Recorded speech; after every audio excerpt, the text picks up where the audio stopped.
Student देखो मेरे प्यारे बच्चे, आज का जो हम लोग का टॉपिक होगा वो आपका स्पॉन्टेनियस रिएक्शन है।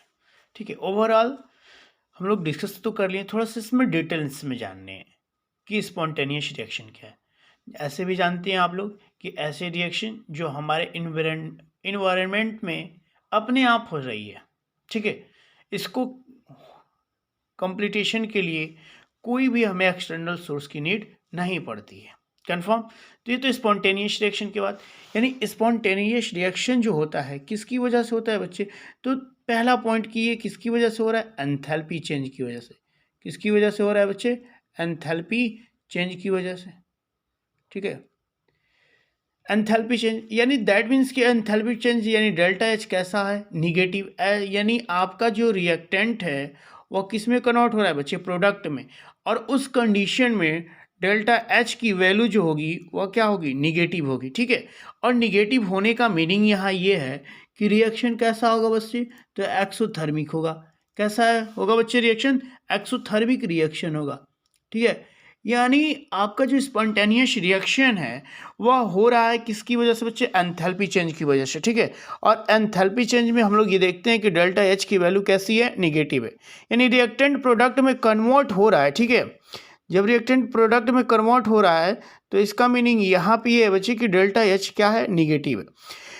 100% श्योर है कि रिएक्शन कैसा होगा? एक्सोथर्मिक होगा। ठीक है, यानी जो आपका रिएक्टेंट है कैसे किस की तरफ जा रहा है? तो कूलिंग की तरफ। जैसे एग्जांपल्स में अगर हम लोग डेली लाइफ में एग्जांपल लें तो अ कप ऑफ टी, जैसे अगर हम लोग टी अगर किसी कप में रखी गई है तो वो धीरे धीरे एटमॉस्फेयर में अपनी एनर्जी रिलीज करती है और वो आपका जो भी चाय है वो ठंडा होने लगता है। ठीक है, यानी इस तरीके से रिएक्शन जो होगा कूलिंग की तरफ रिएक्शन आगे बढ़ता चला जाएगा। ठीक है, लेकिन अब बात ये आती है बच्चे कि जो आपका वाटर से वेपर बनना है वो भी आपका एक स्पॉन्टेनियस रिएक्शन है। ठीक है, वो भी एक आपका क्या है? स्पॉन्टेनियस रिएक्शन है। लेकिन वो किसकी वजह से होता है बच्चे? तो जो आपका वाटर से वेपर बनना वो तो होता है आपका एंट्रोपी चेंज की वजह से। किसकी वजह से होता है बच्चे? एंट्रोपी चेंज की वजह से। इसके बारे में और हम लोग प्रीवियस वीडियो लेक्चर्स में ही पढ़े हैं व्हाट इज एंट्रोपी। एंट्रोपी का मतलब होता है बच्चे, इसको हम लोग किस में पढ़ते हैं बच्चे? Degree of randomness. Degree of randomness.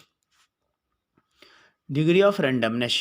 इतनी बात तो आप लोग को कंफर्म है क्योंकि पिछले वीडियो लेक्चर्स में ही हम लोग इस टॉपिक्स को कवर कर लिए हैं। ठीक है, यानी इसका मतलब कि अगर आपका कोई भी सॉलिड से यानी रिएक्टेंट क्या है? सॉलिड है। ठीक है, वो पर कन्वर्ट हो रहा है किसमें बच्चे? प्रोडक्ट में। तो यहाँ जो सॉलिड सब्सटेंस है वह क्लोजली पैक्ड है ना, और ये फ्री होना चाहता है। दैट मीन्स कि ये किस में कन्वर्ट हो जाएगा बच्चे? वेपर्स में। यानी यहाँ जो इसके मॉलिक्यूल्स हैं वो हाईली कंप्रेसिबल है, यानी इसकी रैंडमनेस बहुत ही कम है।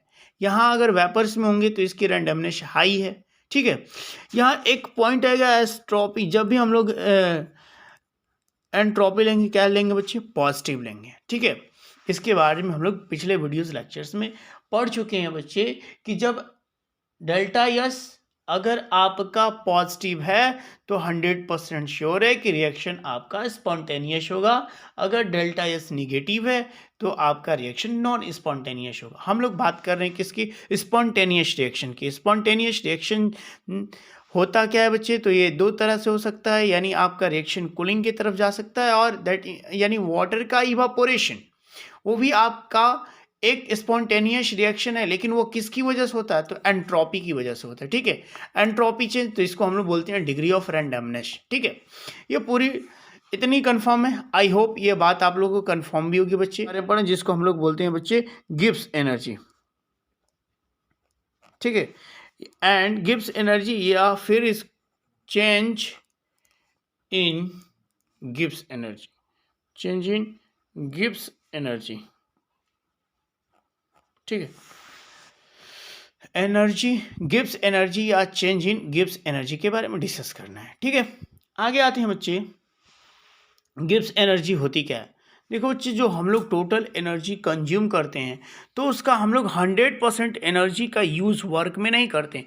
कुछ ही अमाउंट ऑफ एनर्जी को क्या करते हैं हम लोग, कन्वर्ट करते हैं किस में, तो वर्क करने के लिए, वर्क को परफॉर्मिंग करने के लिए हम some amount of energy use करते हैं। यानी व्हाट इज गिव्स एनर्जी, तो इसकी डिफिनीशन होती है बच्चे कि the maximum amount of energy, ध्यान से सुनिएगा आप लोग, the maximum amount of energy available to a system during a process. ठीक है बच्चे, यानी the maximum amount of energy available to a system during a process that can be converted into useful work is called free energy or gives free energy। ठीक है बच्चे, यानी इसकी definition देखो बच्चे, अमाउंट यानी the maximum amount of energy available to a system during a process that can be converted into useful work is called free energy और gives free energy. ठीक है बच्चे, तो ये आपकी तो एनर्जी हो गई। इसका जो फॉर्मूला होता है बच्चे वो है आपका G equals to H minus T S. कौन क्या है बच्चे, तो जो आपकी H दैट मीन्स कि G को तो हम लोग बोलते ही हैं गिव्स एनर्जी, गिव्स एनर्जी। ठीक है, H को क्या बोलते हैं बच्चे, एंथैल्पी। ठीक है, टी को क्या बोलते हैं बच्चे, तो टेम्परेचर। टेम्परेचर हमेशा यहाँ पे कौन सा टेम्परेचर लेंगे बच्चे, एब्सोल्यूट। कौन सा टेम्परेचर लेंगे, एब्सोल्यूट टेम्परेचर। ठीक है, और यस क्या है, यस को हम लोग बोलते हैं एंट्रोपी, एंट्रोपी ऑफ सिस्टम। ठीक है, अगर गिब्स की बात आए तो देखो बच्चे हमेशा ध्यान रखिएगा, जो आपका गिब्स फंक्शन है यानी एक्सटेंसिव प्रॉपर्टीज है, और ये केवल किस बात पे डिपेंड करता है, स्टेट फंक्शन। यानी जो आपकी गिब्स एनर्जी है, गिब्स एनर्जी ये क्या है बच्चे, एक स्टेट फंक्शन है। क्या है, स्टेट फंक्शन है। कौन सा फंक्शन है बच्चे, स्टेट फंक्शन है। ठीक है, जहां चेंज की आ गई, यानी change in Gibbs energy, change in Gibbs energy. ठीक है, तो क्या हो जाएगा बच्चे, यहाँ delta G equals to delta H minus T delta S. ये फॉर्मूला बहुत ही इंपॉर्टेंट फॉर्मूला है। जी डेल्टा दैट मीन्स कि ये चेंजिंग को शो कर रहा है, डेल्टा एच एंथैल्पी चेंज को शो कर रहा है। ठीक है, तो यहाँ आप लोग लिख सकते हो बच्चे, यहाँ क्या लिख सकते हैं आप लोग कि जो डेल्टा जी है, ठीक है, वह change in Gibbs energy, delta H change in enthalpy, T temperature है, और डेल्टा एस क्या है, change in entropy of a system. ठीक है, यूनिट ऑफ जी यानी unit of Gibbs energy, Gibbs energy वो क्या होता है बच्चे, जूल पर मोल, जूल पर मोल। ठीक है, अब दो चीज़ है कि बच्चे आपकी जो डेल्टा जी है, ठीक ना, यानी डेल्टा जी, देखो बच्चे सम इम्पोर्टेंट पॉइंट क्या है, सम इम्पोर्टेंट पॉइंट ये है कि अगर डेल्टा चेंज यानी डेल्टा जी इज नेगेटिव, यानी आपकी जो गिब्स एनर्जी होगी अगर वो निगेटिव होती है तो जो प्रोसेस होगा वो स्पॉन्टेनियस प्रोसेस होगा।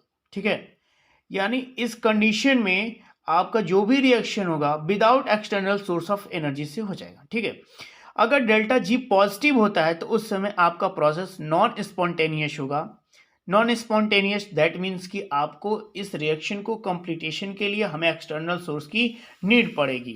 ठीक है, और जो आपका डेल्टा जी इस कंडीशन में जीरो हो जाए तो रिएक्शन इक्विलिब्रियम हो जाता है। इक्विलिब्रियम दैट मीन्स कि जो आपकी रेट ऑफ फॉरवर्ड रिएक्शन है वहाँ पे rate of backward reaction is always equal in the condition of equilibrium. ठीक है बच्चे, यानी जैसे एग्जाम्पल लिया जाए कि वो एक क्लोज क्लोज कंटेनर में वाटर को अगर हम लोग हीट करते हैं तो एक कंडीशन में आपका वाटर इवापोरेट भी हो रहा है, ठीक है, और दूसरी कंडीशन में कंटेनर अगर क्लोज है तो जो वेपर्स हैं वो कंडेंस भी हो रही हैं। तो यहाँ पे दोनों फिनोमेना हो रही, इवापोरेशन की हो रही है और कंडेंसेशन की हो रही। जिस कंडीशन में आपका ये दोनों की रेट यानी rate of evaporation is equals to the rate of condensation, ये जब इक्वल हो जाएंगी तो उसी कंडीशन को हम लोग बोलते हैं क्या बच्चे, इक्विलिब्रियम।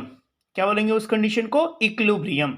तो ये आप इंपॉर्टेंट पॉइंट है बच्चे, इस इंपॉर्टेंट पॉइंट को आप लोग नोट रखेंगे कि अगर डेल्टा जी निगेटिव होता है तो रिएक्शन स्पॉन्टेनियस होता है, डेल्टा जी पॉजिटिव होता है तो रिएक्शन नॉन स्पॉन्टेनियस होता है, अगर डेल्टा जी जीरो हो जाए तो उस समय रिएक्शन किस कंडीशन में आ जाता है, इक्विलिब्रियम में। कंफर्म, इट्स ओके, ठीक है बच्चे।